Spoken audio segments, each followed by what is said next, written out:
السلام علیکم، ایک اور قسط کے ساتھ آج حاضر ہیں۔ آپ سے گزارش ہے کہ آپ کو اگر ہمارا کام پسند آ رہا ہے کہ اس چینل کو فالو کیجئے، سبسکرائب کیجئے اور اپنے دوستوں سے شیئر کیجئے اور اس ویڈیو کو لائک بھی کیجئے۔ تو شروع کرتے ہیں۔ اللہ تعالیٰ نے اپنے نبی کریم صلی اللہ علیہ وسلم کے مہاجرین صحابہ میں سے بتایا تھا کہ جب زمین پر ان کو غلبہ دے گا تو وہ 4 کام کریں گے۔ اقامت یعنی نماز قائم کریں گے، ادائیگی زکوٰۃ کریں گے، بھلائی کا حکم دیں گے اور برائی پر پابندی لگائیں گے۔ تاریخ گواہ ہے کہ زبان خلق بھی شاہد ہے کہ عمر رضی اللہ عنہ ان کاموں کو بحسن و خوبی انجام دیا۔ مالی نظام، محکمہ قضا، فوجی نظام، اعمال و امراء سے متعلق امور کے متعدد شعبہ جات جیسے ملکی اداروں کی حفاظت ترقی پر آپ نے خصوصی توجہ دی اور منصب خلافت بحیثیت خلیفہ مسلمین نیز اسلامی سلطنت مسلم ریاستوں کے توسط سے آپ نے اس بات کی پوری کوشش کی کہ لوگوں سے اللہ تعالیٰ اور اس کے رسول صلی اللہ علیہ وسلم کے احکامات کی پابندی کروائیں۔ جن کاموں میں اللہ اور اس کے رسول نے منع کیا ہے ان سے لوگوں کو دور رکھیں۔ علامہ ابن تیمیہ فرماتے ہیں ہر اسلامی ریاست کا اولین مقصد ہے کہ اچھے کاموں کو حکم دینا اور برائیوں سے روکنا۔ سیدنا عمر رضی اللہ عنہ بدعات و وضالت میں لڑتے رہے، توحید کی مکمل پاسبانی کرتے رہے اور اسلامی معاشرے میں عبادت کو رائج کرتے رہے۔ آپ نے برائی کے خلاف اعلان جنگ کیا، اچھے کاموں کے لیے ہمیشہ ہمت اور حوصلہ افزائی کی۔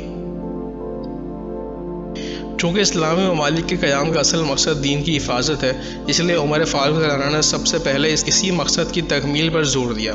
وہ یہ ہے کہ لوگوں کو رسول اللہ صلی اللہ علیہ وسلم کے بتائے ہوئے صاف اور صحیح عقیدے کا پابند کر کے دین کے اصل کی حفاظت کی جائے۔ آپ نے گمراہوں کے شک و شبہات تک قلعہ کما کیا اور دشمنان دین جو اسلام کو شیطان کی طرف مجن کیے ہوئے تھے، منحرف عقائد اور بدعات اور خرافات کو رواج کرتے تھے اور سمجھتے ہیں کہ بہت اچھا کر رہے ہیں، ان کے چالوں کو ناکام کیا۔ ہم آپ کے سامنے چند واقعات ذکر کرتے ہیں جو اس کی توحید کی حفاظت، بدعات و وضالت کی مارکہ آرائی کی مثالیں ہیں۔ عمر بن عاص رضی اللہ عنہ نے عمر فاروق رضی اللہ عنہ کے پاس مصریوں کی ایک جاہلیانہ رسم و رواج کی اطلاع بھیجی۔ وہ یہ تھی کہ مصری لوگ ہر سال دریائے نیل کو ایک بچی کی قربانی دیتے۔ مجھ سے کہتے ہیں کہ امیر دریائے نیل کا یہی طریقہ کار ہے، یہ اس کے بغیر نہیں بہے گا۔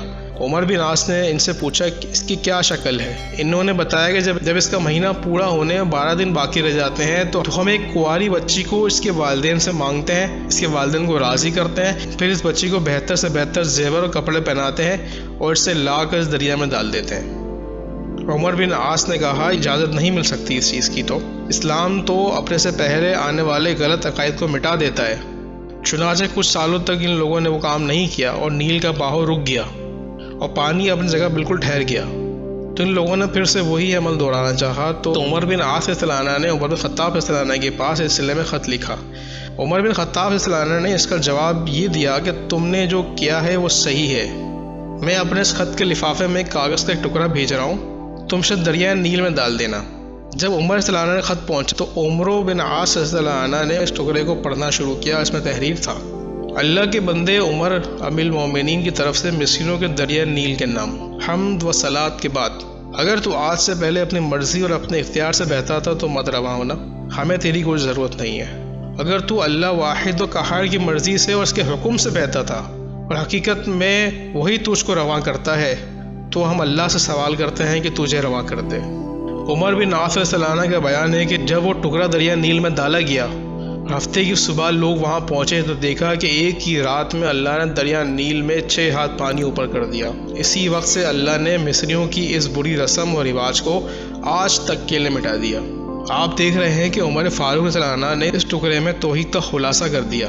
وہ یہ ہے کہ دریائے نیل صرف اللہ کی قدرت و معیشت سے بہتا اور رواں دوا ہوتا ہے اور لوگ دل و دماغ میں بیٹھے ہوئے یہ فاسد عقائد کی خرابیوں اور شبہات کو دور کر دیا۔ آپ کے اس حکیمانہ اسلوب و دعوت نے مصریوں کے دلوں سے اس عقیدے کو مٹا دیا۔ آج کے لیے اتنا ہی، اگلی قسط کے ساتھ دوبارہ حاضر ہوں گے، جب تک کے لیے اللہ حافظ۔